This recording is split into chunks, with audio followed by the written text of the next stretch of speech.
Hi, my name is Wasif, and welcome to the Pumpkin Patch, where we talk about adventures in parenting as well as health and wellness. It's presented by Eye Care Pharmacy, where I'm a pharmacist and an owner.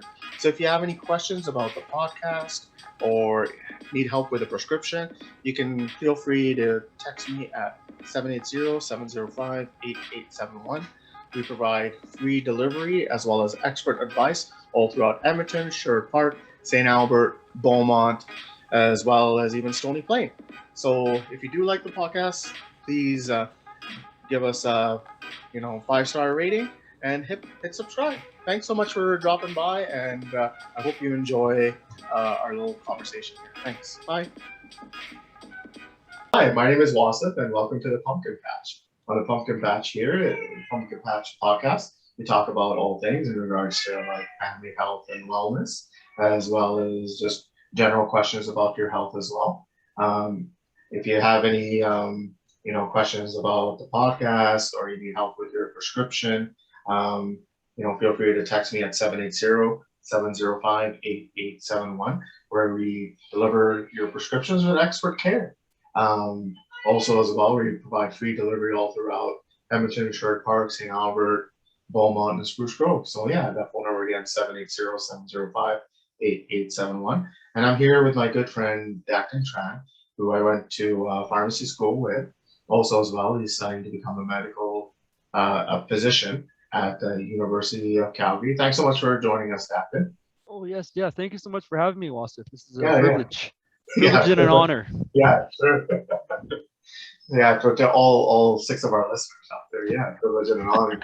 Uh, so, hey, do you remember what your nickname in pharmacy was? Uh, you called me Dax.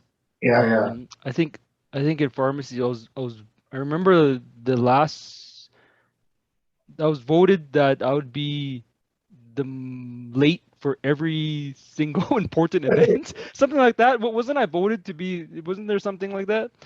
Voted to be Yeah, there like was something late. like that. Yeah, Yeah, yeah. yeah. But no. What nickname were you referring to was? Do you remember the nickname D Train? I think you made that up, didn't you? No, I didn't. I didn't make it up. What? Who made that up? It was another brown guy. The brown guy. Who's that? I don't Do you remember. remember? This is a blast from the past. And we were Okay. good buddies with him, and then we lost him to the dentistry program. Geez, what is his name? What's his I name I, again? I I found him. I found him. Oh, you did? Yeah, yeah, Wow. What does yeah. he do? Dr. Ashim Goswami. Ashim, yes. Okay, yeah. Yeah, That guy yeah, was a character. Oh my yeah, God. yeah. Yeah. But he's actually practicing close to our house. I didn't realize. He's Yeah, practicing what story was? the dentistry Oh, okay. down Ellerslie here. No So yeah, way. yeah, Oh, yeah, geez. Should go yeah, visit him one day. yeah, Yeah, yeah. You can just pop in and say hi. he was a very interesting fella. Yeah, Yeah, I'd yeah, like to shake his hand. Right. Oh, yeah, yeah. Once the COVID thing ends, of What's the course, right? cool thing? And Yeah, yeah, yeah. yeah. He always had really interesting ideas, and he was also always quite worldly in his knowledge. So Yeah, yeah. it was The always way great that to kind of sit down and talk with him and that sort of thing. He was a great guy. He yeah, the probably is. He's still a great guy, I imagine. But I haven't talked to him forever. Just you know how it is. You're in school and you're in programs, and you just kind of lose touch here and there, sort of thing. But yeah, he's the one that gave you the nickname D-Train. Yeah, what was the story behind D Train? Is it because of Dacton Tran or? yeah, that's all it was. That's all. Oh, okay, okay. Yeah. Because I swear I thought you made that up, boss. No, Every no, name. that was a shame.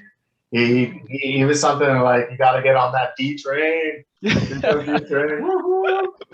That sort of thing. Yeah, You know what was interesting, boss? I have yeah, another really close East Indian buddy that I work with, yeah. right? And then one day he just started calling me Dax Oh, really? out Yeah, of the blue, right? And I'm like, oh yeah, my God, this is so weird, right? yeah, You started calling me Dax, then after out of the blue, this guy called. Now everybody at work's called me just like majority of the people call me Dax, right? For yeah, short. yeah, Yeah, yeah, just because of the one guy. I'm yeah, yeah, yeah.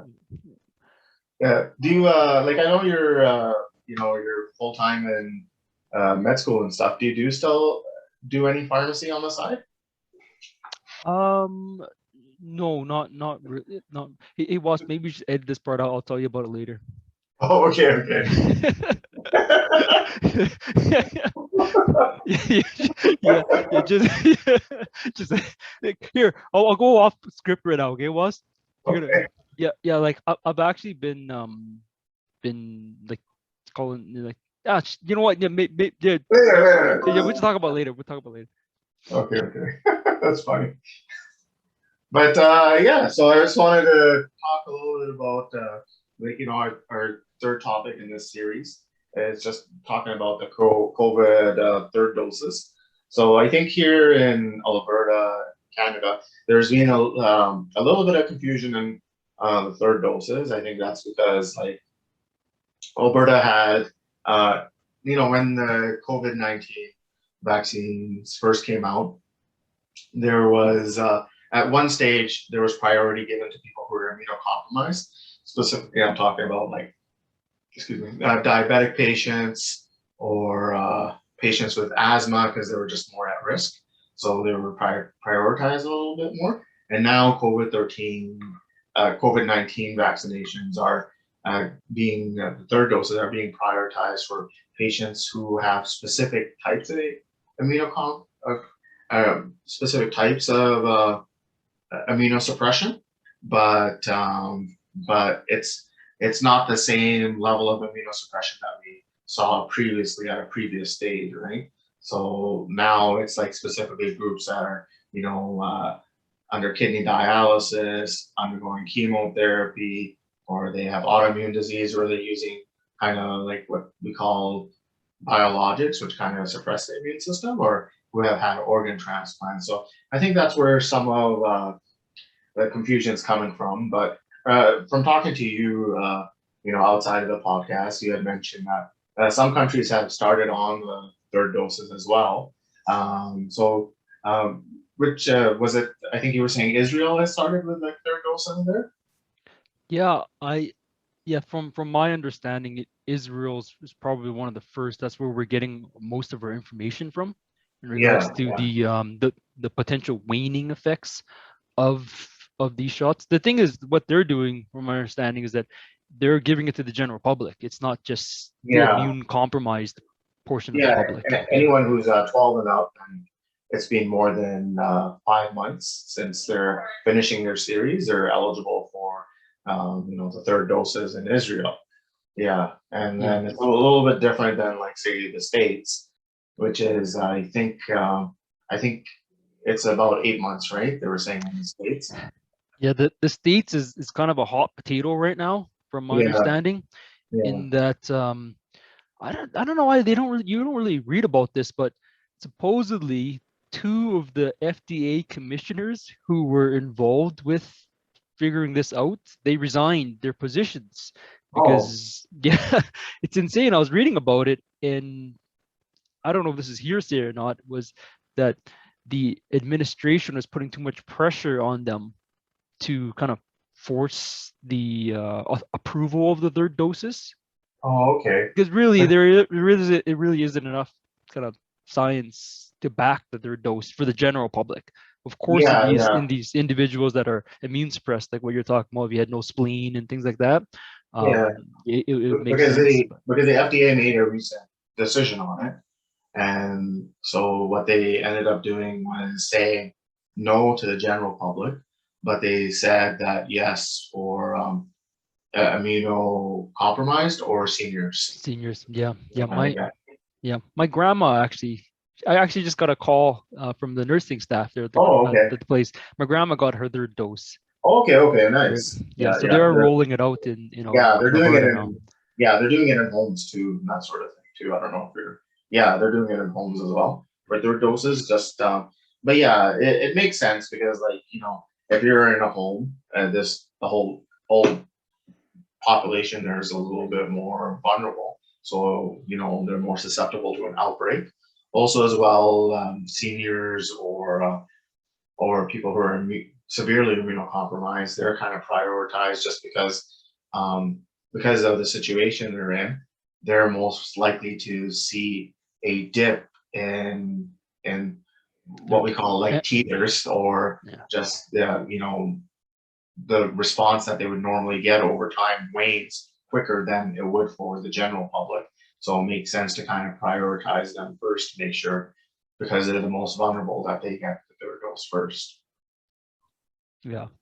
It makes sense to move into that population first, because in the seniors population, for example, just from my own experience, where my grandma was at, because they didn't really prioritize it when COVID started, the statistics in that home, this is unreal. 100% of the people were affected with COVID.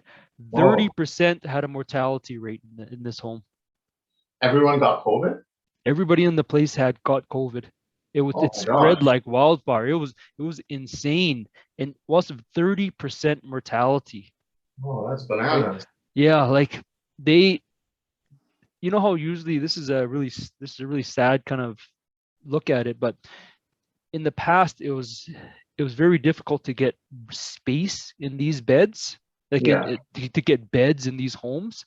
But because of the huge mortality rate that occurred, they actually have a lot of capacity now. Right, and it's a sad way to get capacity, but that's exactly what happened. So I think this time around, knowing that and prioritizing to get them the third shots, absolutely the right thing to do, because they're the highest vulnerability, right? Of our population. We're one of the highest vulnerable groups. And I think Canada has always been kind of careful in terms of analyzing data and not kind of jumping to the next step right away. They kind of take their time, which is smart, I think. But I think eventually Canada will probably open it up to the senior population as well down the road for third doses. Do you kind of get that sense too, or what do you think?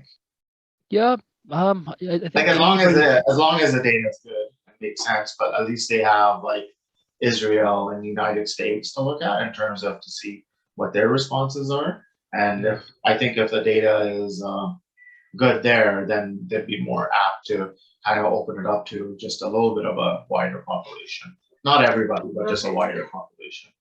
Yeah. I think in the beginning, because the vaccines availability, it was such a scarce resource, so they really had to kind of pick and choose. From my understanding now, we have much more available vaccines, like in terms of numbers, right, to give out. So I can see it going that route, right? One of the things you have to think about too is that now with flu season coming in, right, it might be a good idea to kind of get those shots out, either shots, the flu shots or the COVID shots, a little bit earlier, so that you don't get kind of a mix of two different potential viruses from kicking in, right? Yeah, exactly. Then it's going to be hell, right? Yeah. It'll be important it'll be, well, I'm recording. Don't use the effort of recording, please. So, we'll definitely have to, I think it'll be important to, I mean, the weird thing about the flu season, as you probably know from last year, is that not many people got the flu, but that's because not many people were socializing. But just based on having to social distance, everyone, that sort of thing. But I think as, we're opening up a little bit here, so there is that potential for exposure to the flu this year. So it'll be important to kind of get both the flu and the COVID vaccination done if you're eligible, for sure. Yeah, that's a good point you bring up there. Yeah, that's your pharmacy background kicking in. Yeah, that's right. Hey, you can't take the pharmacists out of the pharmacies too, per se. Yeah. For life. Yeah, exactly. Yeah. All right. Well, yeah. Thanks so much again for joining us, Dakun. I really appreciate the knowledge you kind of gave us over this series of 3 interviews. I really appreciate it, and then really best of luck in your studies. And I wanted to say a quick thing. Dax. Hey, you know what? I should have started it this way. I meant to start it this way, but I didn't. But I just wanted to tell you that Me and Doreen were so proud of you when you got into med school. Like, oh my God, I'm so happy for you. It was like, I know how hard you've been trying. Dakin had like he always, it was always his goal, his dream to become, eventually a physician. He's still on that train. He's not there. He's not there yet, but I'm sure you're going to get there after completing your studies and passing the examination at the end of the road. But just want to say that you've just been, a symbol of hard work and perseverance. So just, a great job on just continuing to, jump over those hurdles and knocking down those walls and getting to where you are. It's a true testament to who you are and your character. So great job, Dax. It's not so much like, I don't want to say the word proud, but like more like I'm inspired by you, because you give, like, the fact that you took the risk at the age, that you are, go back to school and just follow your dream. Like, that gives the rest of us hope that, there's still, those chapters to be written. And I'm so happy for you. I'm so elated. And thank you for continuing to inspire us. Like, I cannot tell you how much of a role model you have, like, become for the rest of us. Like, even people in their 40s and 50s who have dreams of going back to school. Like, keep chugging away, man. We're rooting for you. And you have a strong support system. Like, Monica, your wife, is like the epitome of strength. And I'm so happy that you have her, supporting you and everything. So yeah, keep on, and we're cheering you on. And when you graduate, we're going to be there to like cheer you on and scream your name and embarrass you. Wow, I've never really saw myself as that, but thank you for all those kind words there, Doreen. And definitely having that support system is what you need, because this is you definitely wouldn't be able to go through it on your own. Oh yeah, that's for sure. And I also have my dog too, Twinkie. She's the one who gets me through all my my Zoom classes. Yeah, me and Twinkie never saw eye to eye. Whenever I come over, they'd have to put Twinkie away. Why? Because Twinkie is the alpha dog, and the alpha male or female, I don't know. I think the beta. I think our conclusion was that Twinkie was racist. I think I don't think Twinkie does. For some reason, because they, I don't know if you're like, this is like off of a King of the Hill episode, right? But there was an episode where Hank had a dog, right? And the dog would always bark at like black people, right? Episode. Yeah. And it was because the guy thought, oh, he's picking up on tendencies of the owner, right? Yeah. So I don't think you're racist, because you have lots of brown buddies who are best friends with you and stuff. I think he just bullies you. He's your schoolyard bully. Yeah, he bullies. He's a bully. He's like, give me your lunch money. Yeah, and you have to understand, like, Doreen, you haven't seen Twinkie, but she's 8 pounds of pure intimidation. So oh, it works. It works. Back in the corner every time. I'm scared of it. Oh, God, I gotta meet this Twinkie dog. Yeah, it's crazy. I don't know why she just wants to go after Wasser every time. But you get an Asian person come in, white person, whatever, right? Even sometimes I walk her across the street, she will see a brown person and she would bark at them. Like, what is going on? Yeah, I'm telling you, Was. I think she's racist. I'm not joking around anymore. Oh, okay. Oh my God, that's so messed up. Well, maybe I gotta just spend more time with you. Just like bribe. Although I think we tried that. I think we tried, like, what do they call that? They call that type of therapy where you exposure therapy. Exposure therapy. Why don't you just bribe her with snack and call it a day? Give her some. Yeah, I just next time I'll visit, I'm just gonna put like a pack of beef jerky in my pocket. Hope that works. Yeah, no, for sure. But well, thanks again for coming on, and it was great having you, Dax. Yeah, no, thanks for having me there. Yeah, honor and a privilege. as always. Thanks. Take care. Okay, see you guys. Yeah. Thanks again for listening to the Pumpkin Patch Podcast. Again, if you do like what you heard, thanks again for listening to the Pumpkin Patch Podcast. If you liked what you heard, please feel free to give us a 5-star rating and subscribe. And again, if you have any questions about the podcast or as well questions about your health or wellness, text me at 780-705-8871. And have a great day, and hopefully we'll chat soon. Thanks. Bye.